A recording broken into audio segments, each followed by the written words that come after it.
Okay, guys, COP30 just wrapped up a couple of days ago. And while all the headlines are already shouting victory or failure, the truth is actually more complex, as it always. So, this conference reshaped climate finance, carbon market, energy transition priorities, but also adaptation, with huge implications for Africa and emerging markets. So what I want to do today in this video is to break down in 5 points for you so that you understand exactly what really happened and you can form your own opinion, right? Are you okay with that? Good to go? Okay, I'll talk to you in a few seconds. See you then.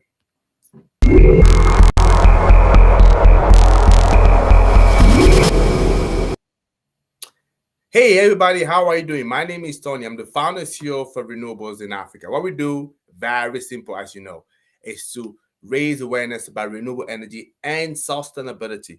So if you're interested to break, expand into Africa, we are your eco bridge to this market. We can help you with three things: the visibility, the leads, but also the deals. Obviously, hey Tony, I want to decarbonize. We again your eco bridge sustainable pathway, and we can help you with carbon footprint assessment and carbon reduction strategy. That's what we could do.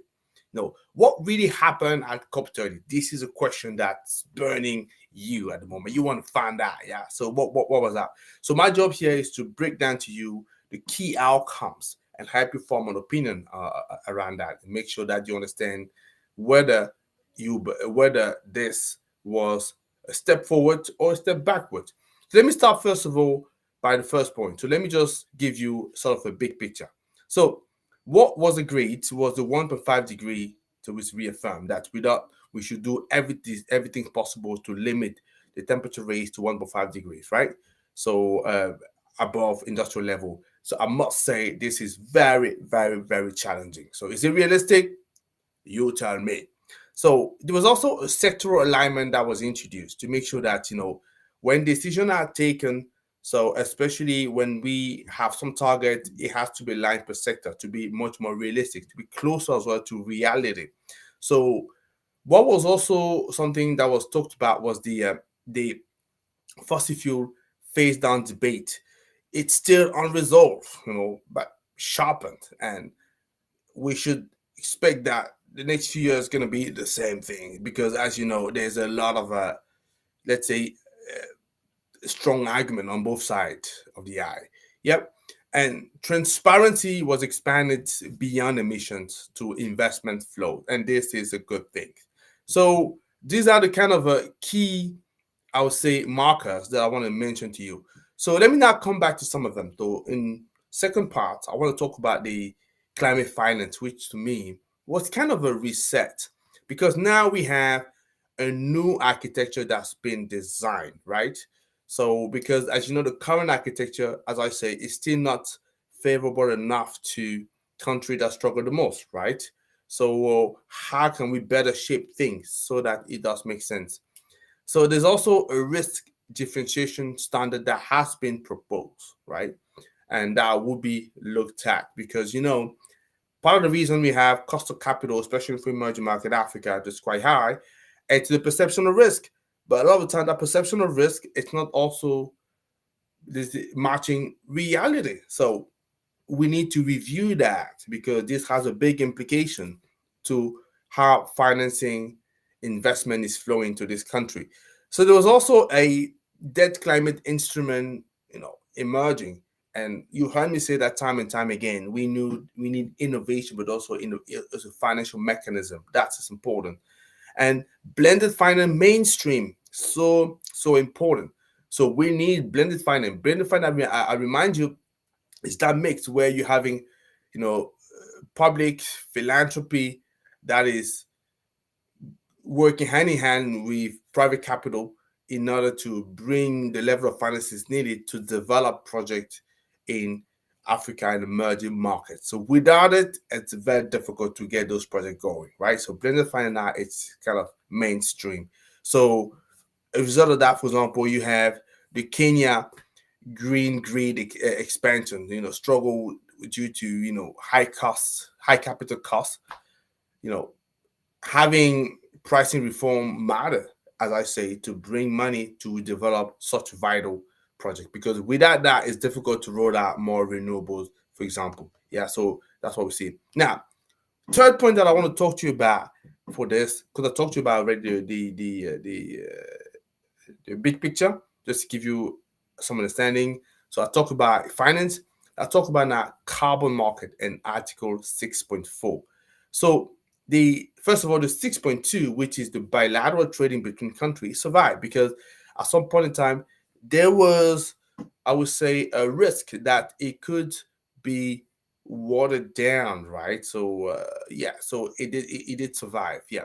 So Article 6.4 has been delayed in terms of coming to application. This is Article 6.4. This is that international, so global carbon market, where, as opposed to localizing things now, so have a system which is run by UN bodies. So it has been a delay in terms of coming into application. That was a little, let's say, disappointment, especially for us, having developed AfroCop, which is this platform selling African carbon credit, connecting our global buyers. So a move towards Article 6.4, introducing a lot more, let's say, compliance into the market. We thought and we still believe that that will boost this market. So delaying application implementation maintain us in the current system for a lot longer. Obviously, things don't die, but as I say, it's not accelerated either, right? So it's been delayed there. But integrity has been strengthened and is important because this has affected a lot the market, carbon market, in terms of what kind of credibility, trust, transparency could you assign it to the market? And there's been a lot of unfortunately very negative project instead of the bad press project that where obviously it's also been frank where uh, they were far from achieving the objective they set out to do, and as a result, it dragged down the confidence of investors of the public into those projects and has clearly affected the market. So, strengthening integrity rules will protect us from having such issue in the future. So, domestic value capture highlight as well. So, very important as well. So, this project looking at what is the impact they're making on the country of origins. Very important. Yeah. So, because it's not just a matter of just you know funding the project but taking all the potential interest and benefit to the outside country who paid for that. No, I think how could you also support the guy locally? That's the whole point about it. So when you have, for example, West African developer being blocked by lack of clarity, so that's why he can't participate into this market.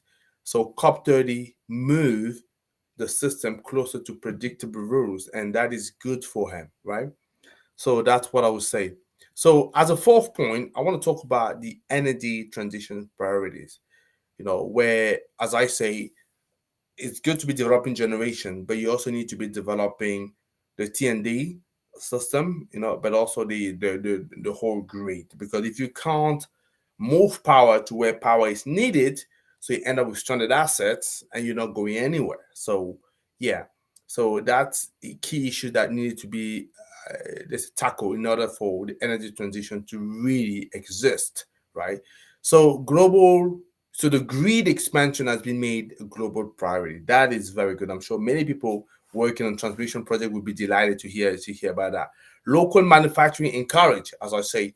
So what we have in the system, a lot of the manufacturing is concentrated in Asia, especially in China. That's great for China because they work for that, they deserve it.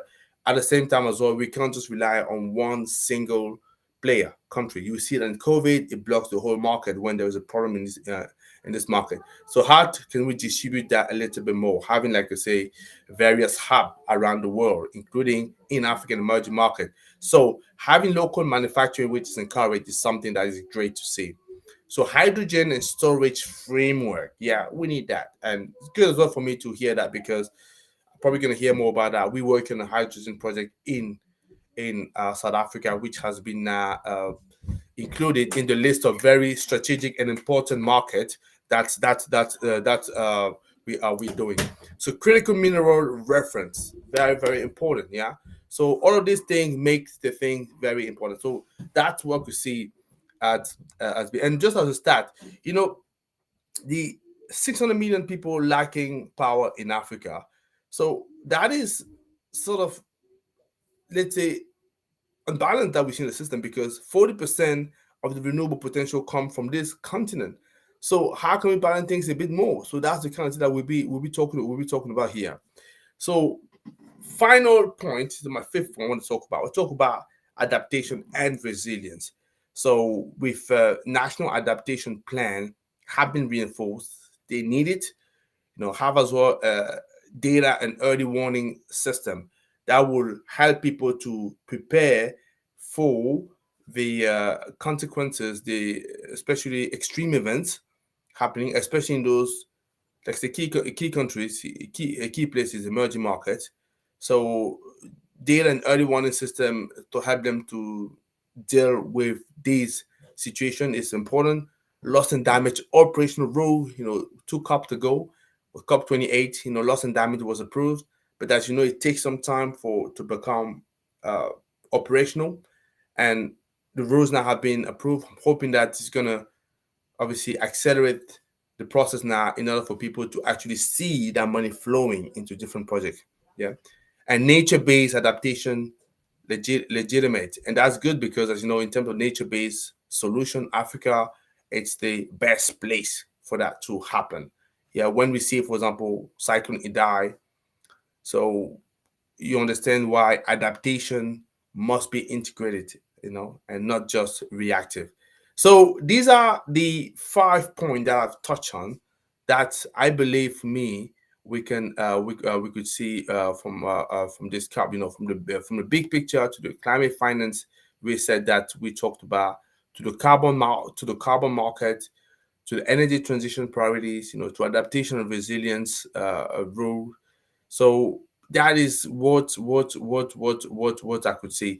So COP30 wasn't perfect, but it was directional. It acknowledged the reality, which is emerging market cannot transition without growth, infrastructure, but also fair financing. And for us, so as RIA, I think these are all things that we've been campaigning for, to connect global ambition with grounded, you know, locally led solution that ultimately would scale the continent of Africa, will scale across the continent of Africa. So, they stay with me for weeks, and the way it would impact the continent and countries and the major outcome that will come out of that, that's something that's hopefully we live to see one day, but looking forward to that. So yeah, I believe the COP30 hopefully wasn't just a commentary, but a roadmap that is shaping, let's see. Like I say, so always mitigated outcome. That's what is frustrating with those COP. But as I explained a few days ago, we still need those global stage to make the progress, or by little, that we're making at the moment. Okay? But let me know what you think. That's what I want to say. Because the whole point of me is to give you all that knowledge so you know what was all about, and you can form an opinion and contribute to the conversation and bring your solution. Okay, guys, that's it for me. Have a beautiful Sunday. Take care. Bye bye.